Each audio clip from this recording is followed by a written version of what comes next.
watching Channel Africa Conversations. Overall understanding is that even in death, President Buhari remained the greatest leader the country has ever had, because there has not been any leader during the elections that has garnered as much as 12 million votes onto himself, and it remained consistent. The question now is, can we ever have such a great leader? Because up to now, nobody can pinpoint any personal wrongdoing in terms of, moral issues or corrupt practices. So this is something that he has raised a bar in terms of leadership, and regardless of whatever people are saying, even in this, people still love him. Those that love him are far greater in number than the people that criticize him. Hello and welcome to Channel Africa Conversations. I'm your host, Peter Ndoro.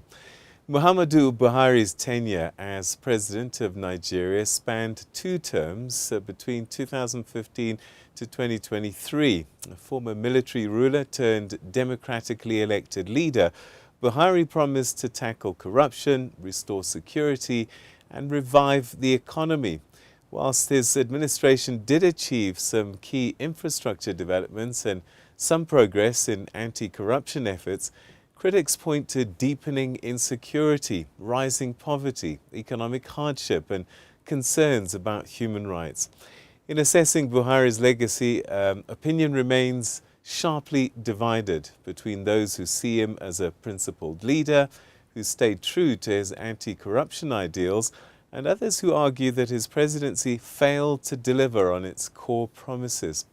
Former President Muhammadu Buhari passed away on the 13th of July in London at the age of 82 after battling a prolonged illness.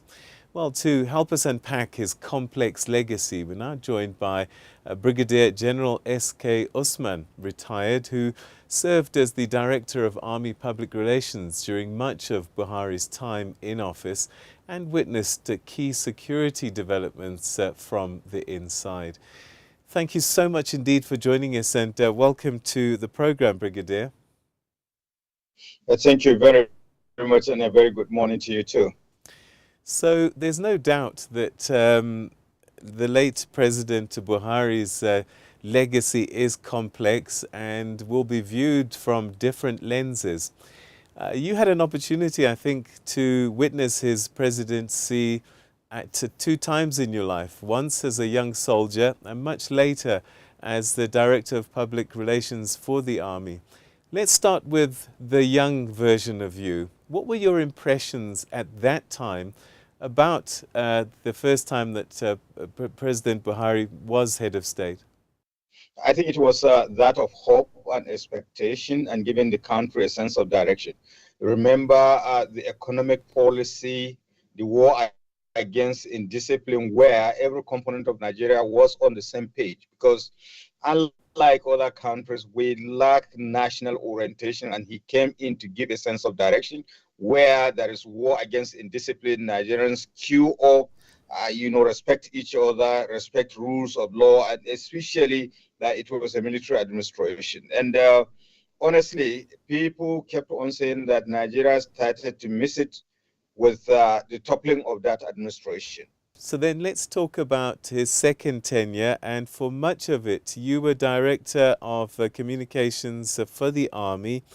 What stood out for you, and perhaps what were his most defining aspects of his leadership during that time? He came at a time when Nigeria needed a leader with a greater sense of direction. Remember that time, the Boko Haram insurgents have coveted some part of the Nigerian territory to the extent of declaring some part of it as an Islamic state and caliphate, so to speak. And he came in and with determination to make sure that Nigeria is far more secured. And that is why he embarked on diplomatic shuttle, because at that time, even our neighbors just look at the issue of the insurgency more or less like a Nigerian problem. So he embarked on diplomatic shuttle, rallying around the countries surrounding the Lake Chad Basin, namely Cameroon, Niger Republic, Chad, which were impacted by the insurgency by the Boko Haram.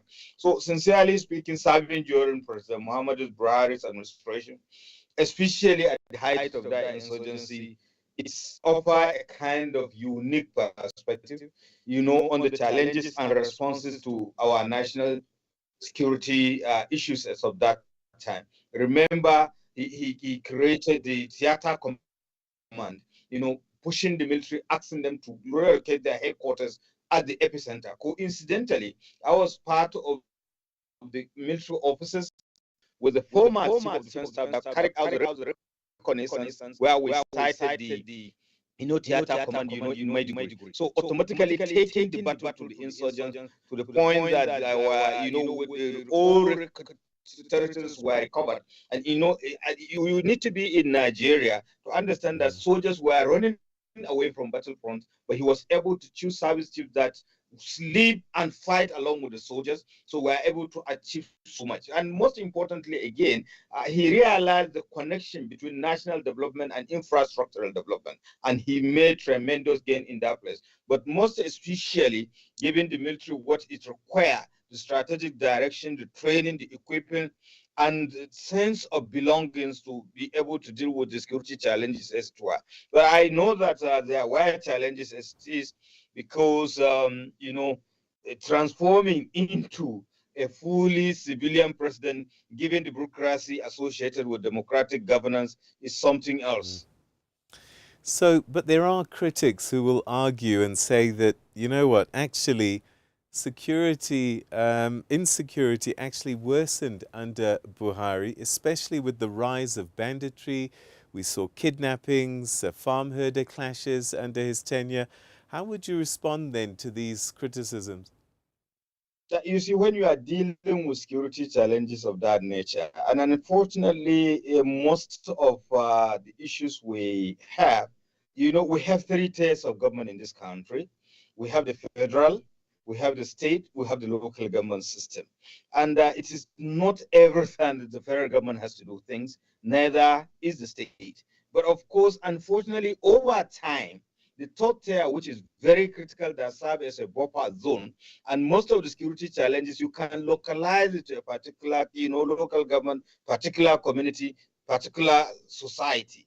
But unfortunately, that third tier was neglected over time, deprived of, autonomy, allocation, and all the rest. So they rely on the state. So bulk of the problem that could have even dealt with, in terms of sanitation, basic security challenges were pushed to the state government. Unlike what you have in South Africa, Joburg, the mayor of Joburg has full grasp of what is happening in Joburg in terms of resource allocation and dealing with sanitation, traffic, and security. But unfortunately, it is not the case. So people look up to federal government when under normal circumstances, and he made concerted effort to make sure not only the local government is autonomous, even the judiciary was autonomous. Allocations were given, but unfortunately, it's one thing for the federal government to give directive or to allocate resources. It's another thing for it to get down to the bottom, and that is where we had the problem, and up to now we are still having the problem, because certain things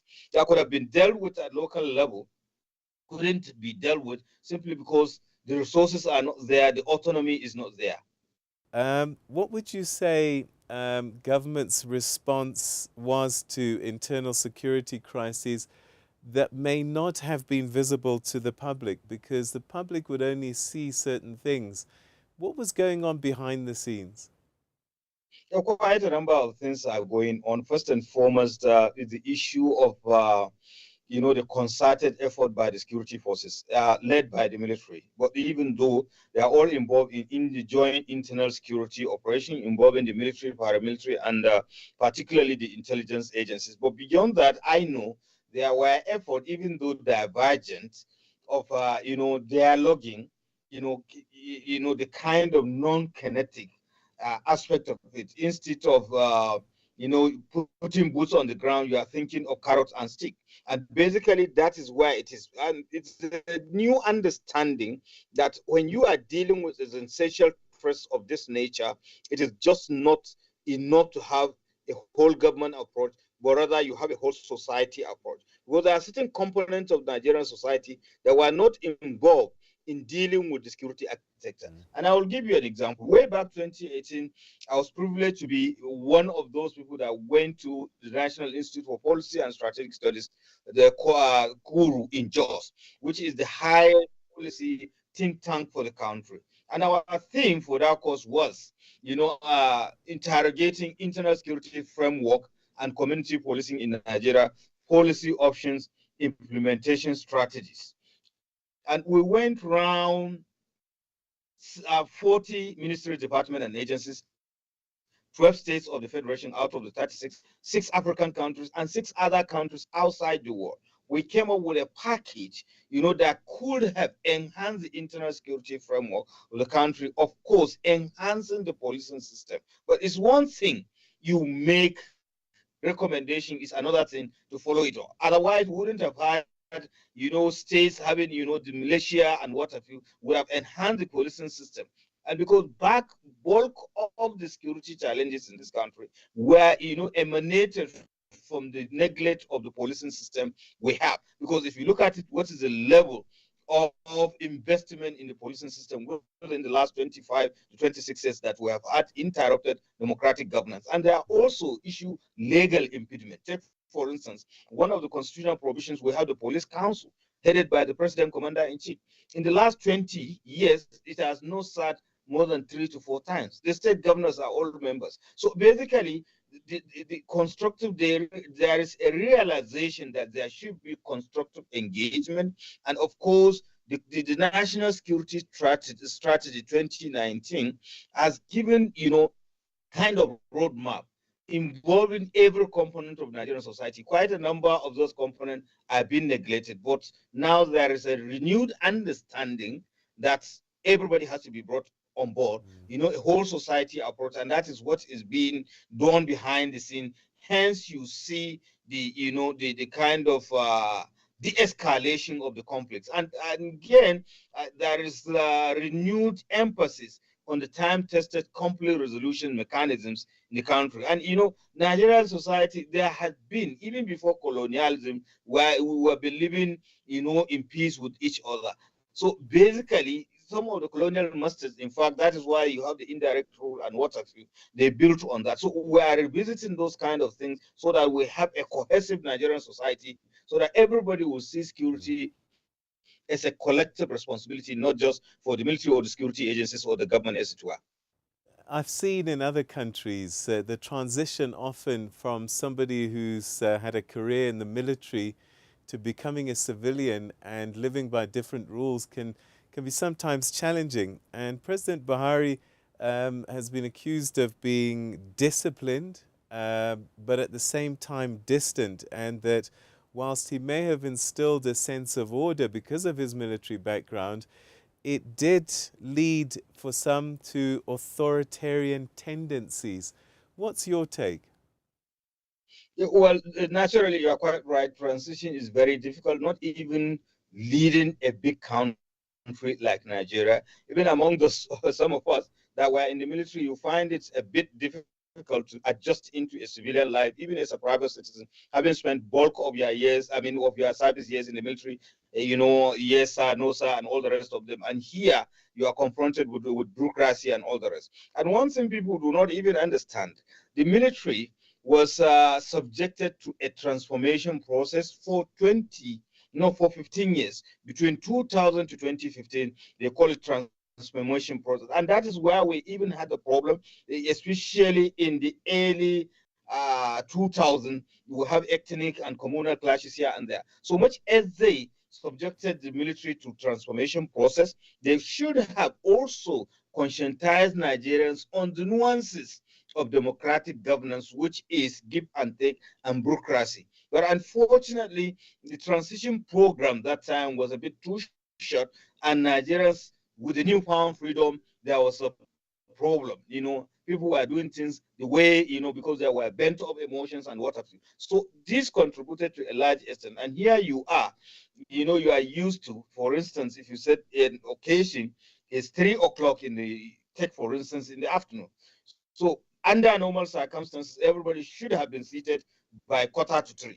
So by 3 o'clock, but sometimes in most cases in democratic dispensation, somebody will saunter in, 1 hour later, regardless of the issue at stake. So you find it very difficult to understand why he or she should prioritize personal things as against issues of state and what have you.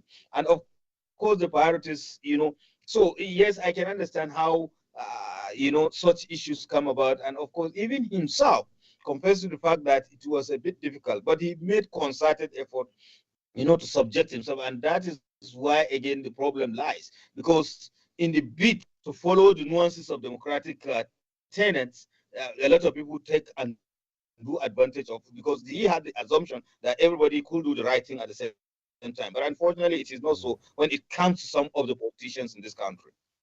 So as somebody who knows the military well and having functioned for a long time in that environment, what would you say late President Buhari's impact was and has been, perhaps even to this day, on the armed forces and the defense sector in general?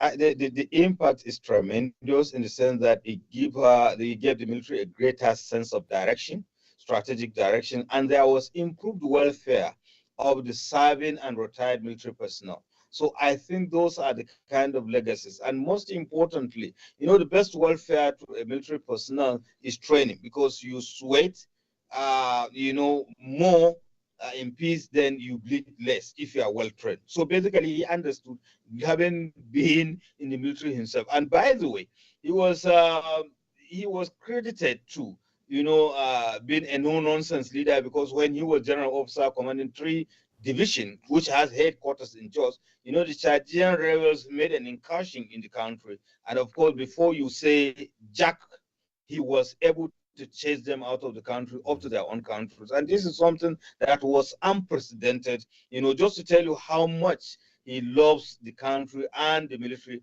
and he understood what it required. And of course, those are the legacies he left behind, improvement of welfare in terms of improvement of training and equipment of the military too. So towards the end of his tenure, I think a lot of Nigerians felt disillusioned, and I just wonder what changed that public sentiment, that shift. I think so much as it is public sentiment, overall understanding is that even in death, President Buhari remained the greatest leader the country has ever had, because there has not been any leader during the elections that has garnered as much as 12 million votes onto himself, and it remained consistent. And even in this, you can see the number of people that have, attended this, burial ceremony, and up to this moment, as it is, and the fear now, or the question now is, can we ever have such a great leader? Because up to now, nobody can pinpoint any personal wrongdoing in terms of, moral issues or corrupt practices. So this is something that he has raised a bar in terms of leadership, and regardless of whatever people are saying, even in this, people still love him. Those that love him are far greater in number than the people that criticize him. You think so? You think that his mandate... I can tell you because, because I can tell you because I am in Nigeria and I came from the same state from him, where he came from. So I know. So in terms of national unity, ethnic tensions have always been part of Nigerian life and the federal character of the country. Do you think that President Buhari did enough to heal, or did he deepen divides?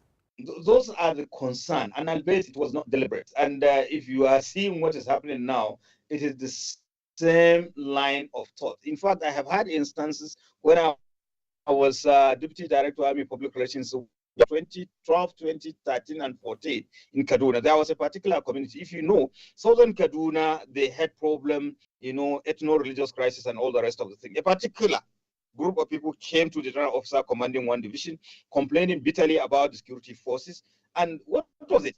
They were saying, look, simply because a particular, religious group, when the security heads in that part of the state were all from a particular religion, the people wrote a petition. So now it is the other way around. That is why they came to complain.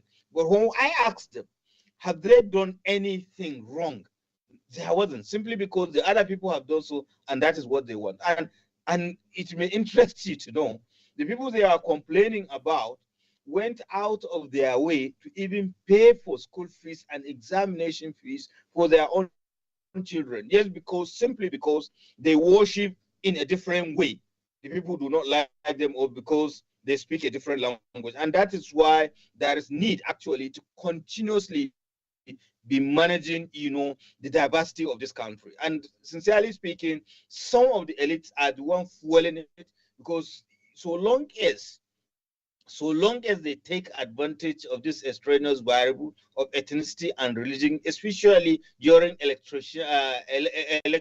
electioneering process, then we'll continue to have problem. And that is where the problem always lies. But you cannot accuse him of any biasness against any ethnic group or any religious group. They are just saying it for the sake of saying. Did he manage to deal with corruption, do you think, in your view? That was one of his election promises. Nigeria, sadly, does have a difficult relationship regarding corruption. What would you say his legacy is regarding that effort? Well, what he said, when you fight corruption, corruption fights back.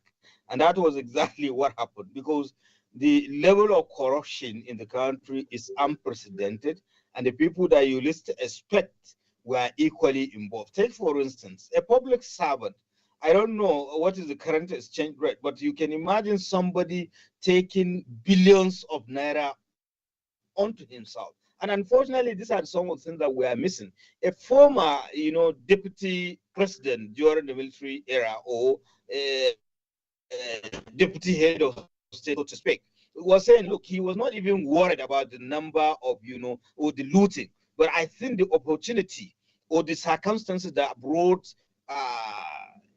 where an individual will amass so much onto himself. So I think unless loopholes, and to a large extent it has to do with some of our legal framework that allow an individual to have so much access without accountability and all the rest of the things, and in most instances. And look, the thing is that democracy is very expensive to run, and the people are also used to that kind of thing. And so long as you have you will not divorce money from our electoral process, you continue to have corruption. But again, people are more or less interested in amassing wealth as against building institutions. So it's very difficult. It's very difficult to fight corruption.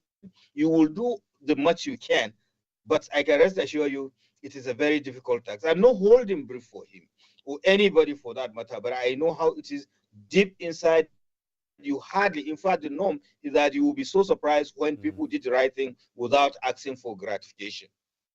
So there were some prominent voices like former central bank governor Sanusi Lamido Sanusi, who criticized President Buhari's economic policies, especially the handling of forex and fuel subsidies.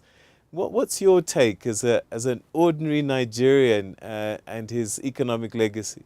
But the story is different, because the economic hardship now is unprecedented.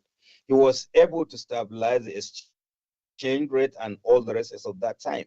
Yes, agreed. Everybody agreed to the fact that there is no need to be paying fuel subsidy, because the subsidy was going to the wrong hand. And in most instances, the same group of people, they will claim to have imported petroleum, whereas they were just recycling it. So those are some of the issues. But I can rest assure you, the people, the middle class, were able to do what they wanted to do as against the withdrawal of the subsidy without cushioning, the effect. People can talk, but the reality on the ground is different. So he was also accused of nepotism, sectional appointments, promoting and empowering unelected cabals. How did you see that? Well, there are quite a number of allegations to that effect. And unfortunately, I was busy with my military duties. I hardly concerned myself with this hair wear politics. But I have been hearing much about them. But the truth is that almost everybody is guilty about certain things at such point. Because I could remember there was a particular high government official whose staff, right from only driver, cook, and personal assistant, all they came from the same town with him, which is very, very wrong. And I think what is needed is to ensure that these institutions, they do not only back the right. Take, for instance, we have the Federal Character Commission. I have not heard at a certain point in time they call any government official or the government entities to order. You know, the kind of ombudsman, if you do anything wrong, they would have the courage to tell you. And we have the Code of Conduct Group, we have the ICPC, we have the EFCC, but you hardly have that kind of proactiveness because some of these things, in fact, the media report them. And whenever you don't have to wait for anybody to complain against it, regardless whether the president or the governor has an immunity or not. And basically, that is the issue. And I could remember a particular state governor simply because one of his commissioner nominee beard some surname with him, and the State House of Assembly were of that house with him. But unfortunately, it turns out one of the best appointments he has ever met than they have never met. It's just sheer coincidence. And of course, if you read his former spokesperson's write-up recently, Femi Additional, on one of the appointments, he said, look, 3 names were given to me. And based on that, I have to select the very best among them on the basis of the fact that he will deliver, regardless of where he comes from or which God he worships. And in most cases, people are not, too clear with the processes of appointment. And I have seen instances, even when I was in the military, you see people that are not too comfortable, they cannot compete, on a level playing field. So they flaunt the ethnic card or something that he knows this. And I'm a living example. Nobody from my village that was in the army, but out of nowhere, I rose to become what I am. People realize my potentialities, regardless of where I came from, and gave me opportunity. And that is how it's supposed to be. But in most cases, that is how it is because they have ulterior motives. And it is not just him. All other leaders, if you sit with them, they will tell you what they have always been going through. As a matter of fact, 2 days ago, somebody was saying, look, he finds it very difficult to understand, to balance up certain things because people are just looking for appointment. In fact, I went to southern part of the country. Somebody was telling me that, in fact, that they no longer worship at a particular church simply because the people that were looking for an appointment with the governor, because the governor worship in that church, people troop there so that they will be given appointment. So who wanted to worship God for the sake of worshiping God cannot even have a space. But people who are just looking for contract and appointment, they have taken up the space. It is a very, very difficult thing, but it's manageable if you have, the love for the country and sense of directions and, patriotism. Because the better we build institutions, the better for all of us as against individual. And that is what most of them do not understand. They prepare, they sacrifice the ability to serve with willingness to serve. All right, perhaps as we conclude, maybe in 1 or 2 words, what would you say best describe President Buhari's legacy? I think I would rather describe him as one of the greatest leaders the country has ever had. We thank you very, very much indeed for spending this much time with us, talking about President Buhari and his legacy and giving us a view that perhaps not always public. Thank you so, so much indeed for joining us on Channel Africa Conversations. And that's how we come to the end of this week's edition of Channel Africa Conversations. Thank you so much indeed for tuning in. Before I go, you're probably seeing on the screen now social media and email addresses. We'd love to hear from you. Yeah, I want to know what you thought about this conversation, the program in general. Send us your thoughts. Who should we be talking to? Who should we be having conversations with? And what kind of conversations would you like to listen more to? In the meantime, from me and the team, take care. We'll see you next time.